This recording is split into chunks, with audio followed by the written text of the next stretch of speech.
For the past 2 weeks, I've been watching all the movies in the Wizarding World franchise, and I've ended it with watching Secrets of Dumbledore.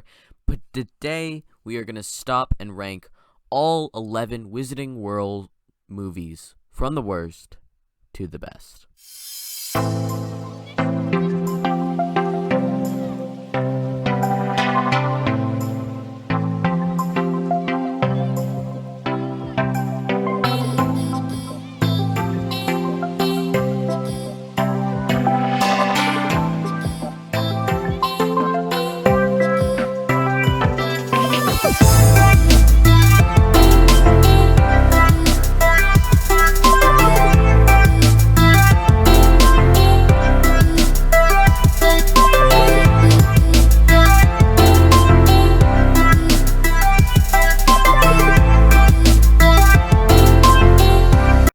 Coming in last place is going to be Secrets of Dumbledore, and this is not a very different last place pick because Crimes of Grindelwald just doesn't get everything right. It's a confusing mess with so many side plots and so much pushed into one movie with the battling tone, the bad acting, the characters that don't make sense, motivations that don't make sense, and reveals that do not work. This movie, for me, was just very confusing. It had too much in it. I feel like they should have just trimmed off so much of the side plot, where Fantastic Beasts is just a side thing in its own movie. Crimes of Grindelwald isn't even the main focus. There's no main focus because this movie is directionless. It doesn't really find its footing. There isn't really a main plot that we're going through because there's just random things happening all around. And it's just so much in there, so much packed in, that's not like Inception, where if you rewatch it, it's going to get better and better. It's like a movie, it just doesn't make sense on any levels, where you keep rewatching it, it just will not work. I wanted to like this. I feel like it was just the fall of the franchise where people started not really caring about the Wizarding World anymore, and I feel bad for that, but still, it's not that great of a movie. I don't really like Johnny Depp as Grindelwald in this movie, and it just doesn't work for me. It fights itself in the entire movie. It's easily the worst movie, and it's the only movie in the entire franchise that I would give a negative score to. 10th place is going to be Harry Potter and the Deathly Hallows Part 1. This is the Part 1 of the Part 2, and I feel like it was a good idea to put them in two parts because just there's so much in there with the Deathly Hallows. But this movie does get the short end of the wand in the situation where it just is a lot of setup, it's a lot of camping, it's a lot of slower stuff, less action-packed, and more trying to find the Horcruxes, getting our backstory. There's a few positive things in here, but I find it a bit boring. Ron in this movie just isn't too good. There's quite a few good moments in here, but I don't think they come out to anything amazing, and a bunch of the character deaths, I've said this, but they just feel hollow to me because Dobby's death he was just introduced in this, and then he's killed off after, like, I think 8 years, 10 years of not seeing him. He's introduced once again just to be killed. Hedwig's death doesn't mean anything, and Mad-Eye Moody, we don't even know the real one, so you don't really get any big emotion with the death. It also has a bunch of plot holes in it, and it doesn't really have any payoff, so there's nothing that you end the movie and you're like, now I want to see part 2. You don't end the movie with, I can't wait to see where this goes next, or, well, you do end it with that, but you don't end it with, yes, that was a great movie. You end with, what happens next? 9th place, we have Fantastic Beasts and Where to Find Them. This movie started off actually pretty good. I really enjoyed it, and then it sort of split with the vibe between darker and fun adventure. You have darker stuff with Credence, with this dark stuff with what is going on with Grindelwald, and then you have fun adventures with Newt and Jacob, which it should have chosen a plot, a tone, a vibe, and the plot is just, it's simple enough, which I enjoy. It isn't as complex as Crimes of Grindelwald, and therefore it doesn't fall as short as Crimes of Grindelwald. It's a solid enough movie that I wanted to like more than I actually did. We're right here in the middle section where I gave all the next 5 movies like a 7 out of 10. And this movie is at the bottom just because it was splitting itself. It was punching itself in the face by trying to choose. It just wouldn't choose what it wanted to be. And I only care about Newt and Jacob. I really don't care about anybody else in this movie. And so where it started out really fun and really enjoyable, it didn't 100% deliver all the way. But it's still a fun enough ride if you're just focusing on the fun Fantastic Beasts parts. 8th place is Harry Potter and the Chamber of Secrets. This movie is good enough, but I feel it doesn't have a big spark to it. It has a bunch of fun sequences, but it's just a bit too long. It's the longest movie, and it's the shortest book, so that just... They're doing a lot of filler or extending stuff farther than it actually should. There's quite a bit of reliance on ghosts in this movie with Moaning Myrtle and all the backstory with that. I feel like it has probably the worst villain in any of these movies with the ghost of Tom Riddle, where I don't really care about it too much. But you do have some fun additions here with Gilderoy Lockhart and Dobby, just funny characters that I really do enjoy, and it has still that sense of childish wonder while getting a bit dark. The mystery about the Chamber of Secrets is pretty interesting, and then there's also the great fight at the end with Harry Potter and the giant snake. So it was a fun movie. I do really enjoy it. I just don't think there's that big thing that makes me go, wow, this movie is really, really good. It's just there. It's a pretty not generic, but it doesn't have the thing that really interests me as much as it would some people. I know some people really do enjoy this movie, where I could see anybody having any of these movies as their number one, just because it's such an interesting franchise, where it's some movies for some people work better, but they're all in the same category, basically, of fine to amazing for some people.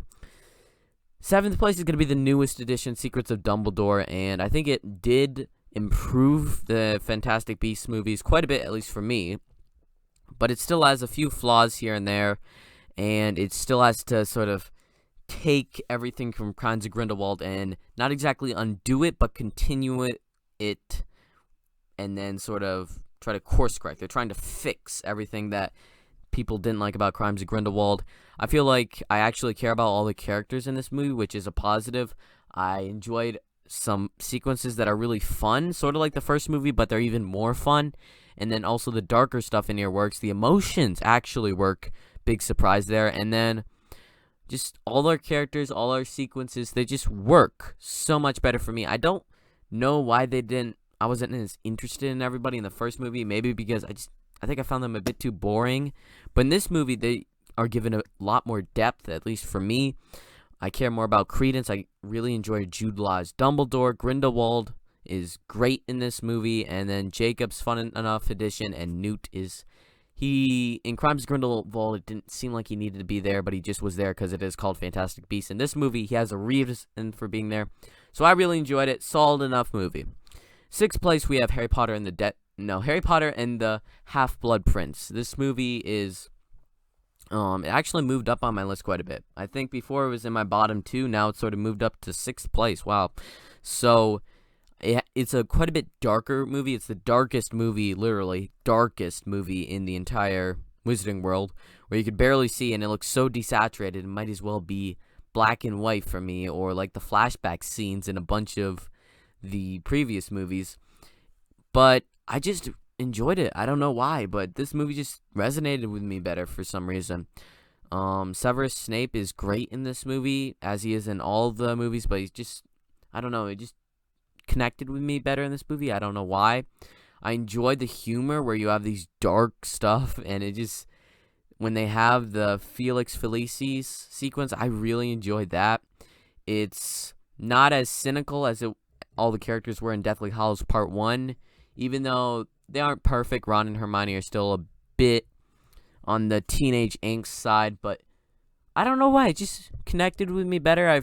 I liked it a lot more than I did before, and even though Voldemort isn't even in here when it's the movie before the big finale, I don't know, it connected with me. I enjoyed Dumbledore's presence in here, and the final act is great, in my opinion. The death of Dumbledore is a great way to end the movie on a sad, like, somber, we're getting towards the end note, while also being emotional, so it worked really well for me for some reason. I have no idea. 5th place, Goblet of Fire, actually. This one moved up once again, and I think it's because you have many good things in this movie, but also so many things that are frustrating. The Triwizard Tournament is frustrating. All the people that come to Hogwarts for the Triwizard Tournament are once again frustrating. Cedric Diggory is frustrating. The stuff that I really enjoy, like the first act of the movie, is great. I love the last act of the movie where when Voldemort comes in after, it's great. I really enjoy Harry in this movie where he's trying to figure this out while being a bit arrogant, and they actually don't feel bad to make Harry a bit more just cocky than he is in other movies with some sequences.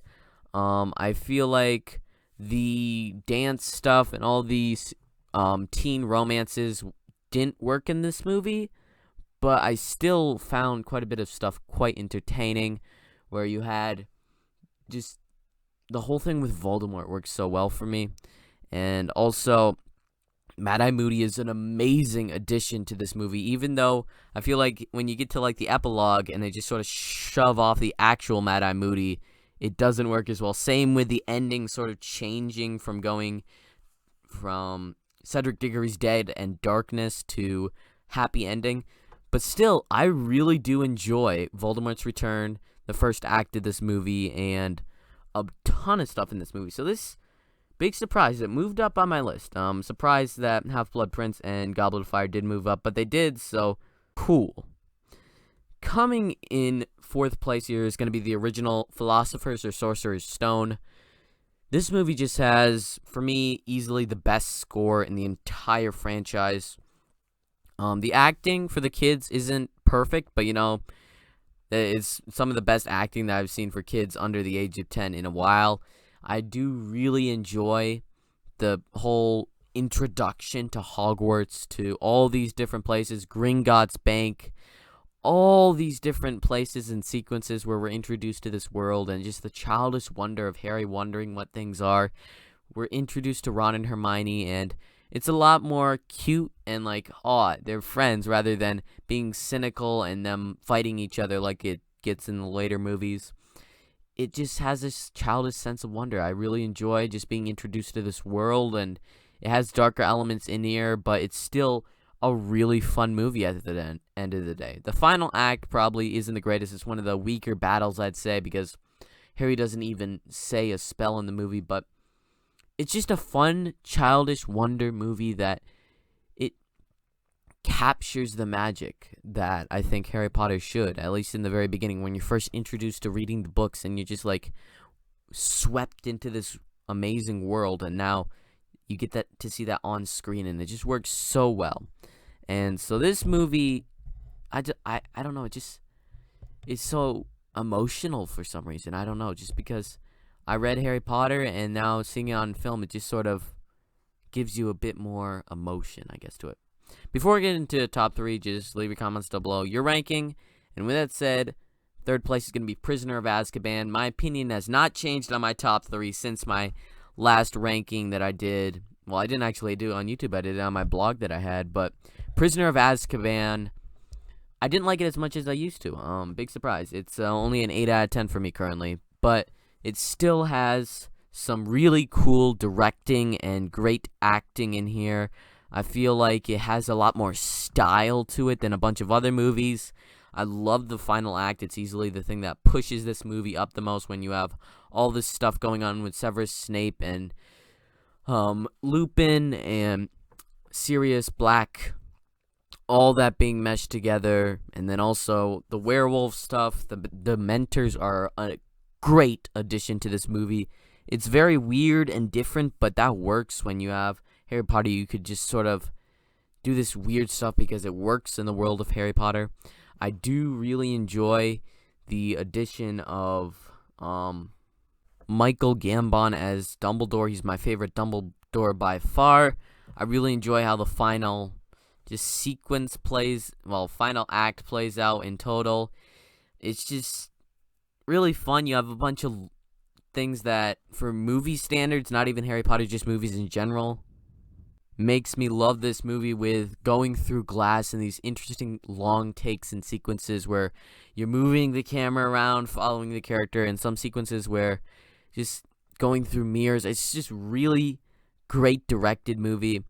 But it didn't work as well for me, but I still do really enjoy it. Second place is going to be Order of the Phoenix. This movie is the movie where Harry accepts the leader role and becomes sort of like this rogue Defense Against the Dark Arts teacher, where he's teaching a bunch of kids Defense Against the Dark Arts. You have the amazing addition of Dolores Umbridge. I really enjoy how all her sequences play out. Dumbledore in this movie is, once again, really good. I do enjoy the final battle because it's the most creative battle because you have Voldemort versus Dumbledore, and even in Secrets of Dumbledore, you don't have a battle as good as this one because it's just so creative and cool how it does it, with no music, no dialogue, just these creative sounds, and I really enjoy that. It's just so cool, where you can't just do the laser wand and versus the laser wand. You have water spells and glass being turned into sand. It's really fun. You have these sequences with Harry where he's being taken over by Voldemort, and then you'll never experience love, and that just, on a emotional level, it works so well for this movie.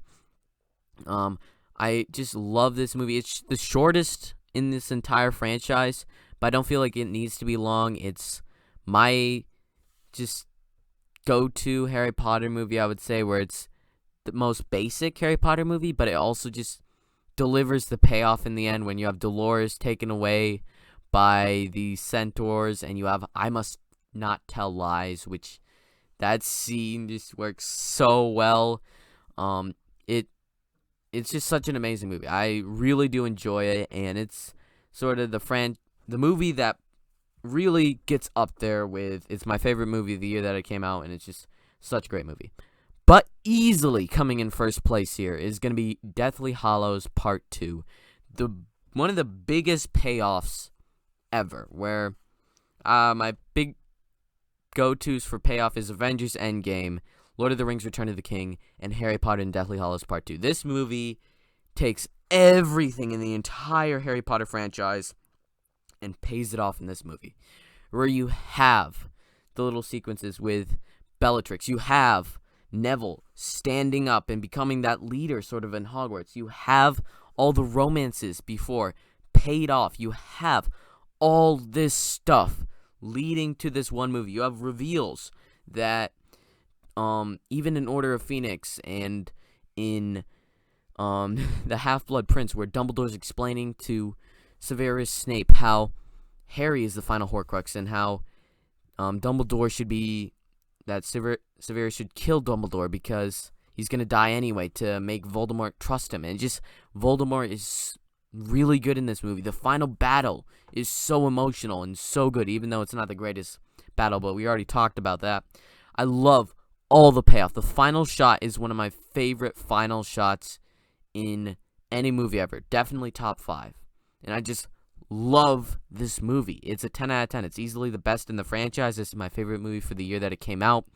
And it just takes everything and pays it off. And I love payoff in movies. So this movie is easily my number one. I just love it. It moves fast paced. It keeps stuff going, and it gives you so many emotions. So leave your comments down below, your ranking of all of the Wizarding World movies. What did you think of my list? Like, subscribe to Max Reviews. Thanks for watching. This has been a great series to go through all the Harry Potter movies. Next is going to be Jurassic Park. Braden out.